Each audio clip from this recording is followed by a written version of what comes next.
Welcome to Human Relations course you're taking with me.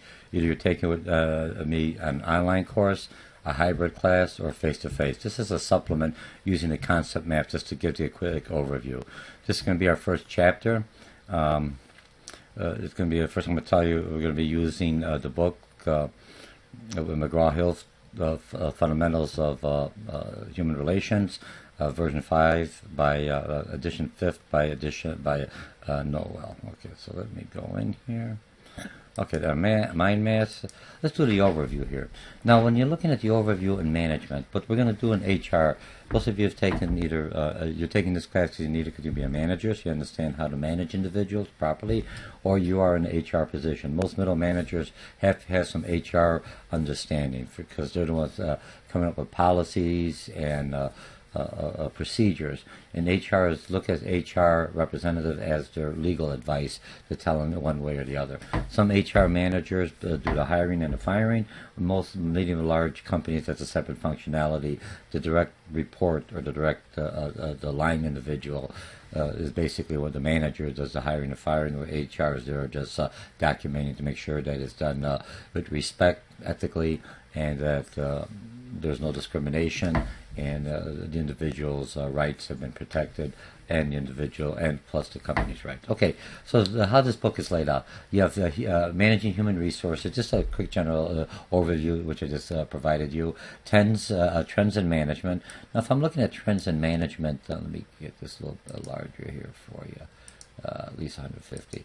When I'm looking at trends in management, what is a new trend? You have the baby boomers, you have Generation Y, you have different generations, and what's happening, you have beginning to have a shortage of workers as the economy is coming up. So you had to start tapping into individuals that were planning to offset their retirement to later on, and they're not ready to retire yet. They still have their health and everything else that's going forward. Providing equal employment opportunity in a safe workplace, very big, whether I'm in a retail or manufacturing, analyzing work and designing a job.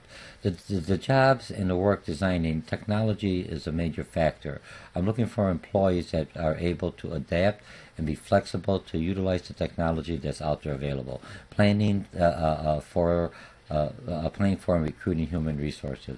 HR, the main functionality of human resource in this chapter is that you're looking for new individuals as the company grows, or people that are retiring, or people leaving the organization, that I have someone in there to fit into his or her shoes.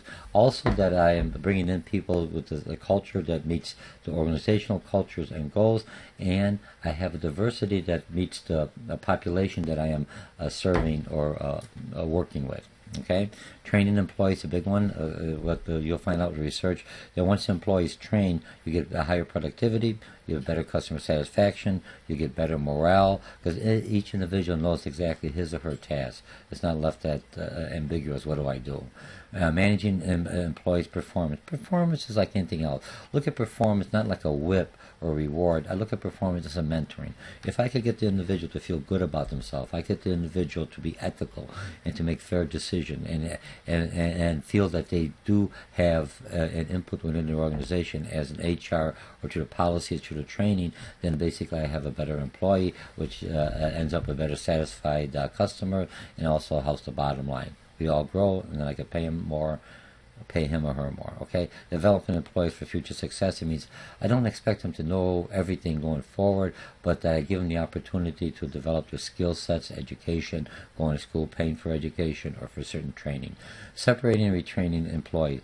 The hardest thing is to separate an employee. And a lot of times, sometimes you have to separate them because he or she is an aggressive employee or is an employee that brings back has a negative impact, or is a counterproductive employee to the organization. So we have to let that individual go. This doesn't fit into our culture. But then the other employees, I want to, when they're leaving, I want to leave the, hey, I'm proud working for this company. I want to be happy that they put in the time and effort, and they have something to show either in retirement or retraining them. A lot of times I don't like to let an employee go, but he or she doesn't have the skill set. I know I need the skill set. I offer the opportunity. I try to keep my own workforce to train them. But if not trainable, or they don't want to train, or they want to retire, or they want to move on, that's fine. I still have to know what I bring on the other workforce. So I had to find a balance between my own workforce, training them, because they have a higher commitment. They've already been with me for a long time. They have loyalty. They understand me. I understand them. They already know the rules and are part of the culture. Okay. Now, recognizing employees' contribution and pay like it or not. Even though we've read other books, some other chapters, NASL, everything else, it's a hygiene, but we still want to be paid for our efforts. After we paid for our efforts and we can survive, give the basics, the food, shelter, and everything else, a little bit extra for the family, then we can start going into the intrinsic motivators that motivate individuals. Okay, collective bargaining, like or not, there's more unions, whether I'm a union or association. Collective bargaining basically is management and the hourly worker balance. It's kind of like my what do you call it? Stakeholders and make sure that I'm not abusing one or the other or taking advantage of one or the other. I try to find out to make sure that I satisfy my employees' needs since they're working for me and they're loyal to the organization. Managing a human resource globally, many companies now have extensions or workstations or bring outsourced employees from overseas. Some of those managers come in here to understand our process and our procedures, and we send managers there to understand their process and procedure and also understand their cultural and what differences they have and what likes and similarities we have.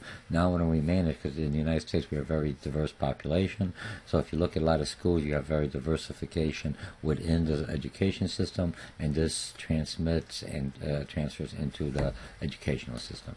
And again, creating, maintaining a high-performance organization with most HRs to bring an individual who's a constant learner, one that wants to strive for the best, not once I reach the goal and I stop and I'm happy, one that's always looking to learn, a learning organization. That's where a company is successful, because as new technology comes in, how could I benefit the organization, how could I benefit my customers, how could I benefit my employees? So basically this is going to be an overview. I'm going to do chapter 1 and 2, but let's just leave this as one, since it'll be underneath the 15 minutes and 8. Again, thank you. My name is Dr. Dr Mochocki, and you're taking me for human relationship, either at a college level course, or you're taking you're looking at these as standalone YouTube or standalone production that if you think there's a beneficial for you. I'm trying to pay off my student loans. Have a nice day. Bye.